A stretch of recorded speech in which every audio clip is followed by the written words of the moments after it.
Okey, ada orang tanya, Ustaz, betul ke istighfar ni boleh memberi kita kaya?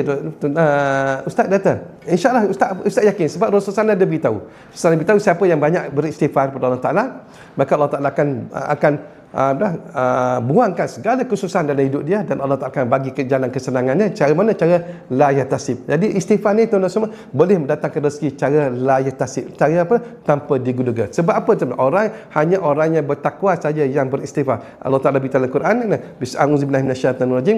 Wa man yattaqillaha yaj'al lahu makhraja wa yarzuqhu min haitsu la yahtasib." Siapa bertakwa, Allah Taala akan bagi dia jalan-jalan rezeki yang tanpa jalan kesenangan tanpa diduga-duga. Jadi dengan istighfar tuan semua, anda boleh dapatkan kekayaan. Memang kekayaan kalau anda buat tuan semua, dan ustaz telah buktikan. Ustaz dah bukti dan dengan ustaz mengamalkan sendiri sejak tahun 1996 lagi sampai sekarang tuan. Bahkan ramai murid-murid ustaz yang mengamalkan istighfar tersebut dan mereka nampak dari segi perniagaan mereka, dari segi kerjaya mereka berjaya. Jadi kalau anda dapat tips dan kekayaan lebih daripada ini tuan-tuan, anda hubungi admin untuk dapatkan video dan juga e-book anda yang mana ada menceritakan, ustaz mengisahkan tentang tip-tip bagaimana nak jadi kaya. InsyaAllah hubungi admin segera. Assalamualaikum warahmatullahi wabarakatuh.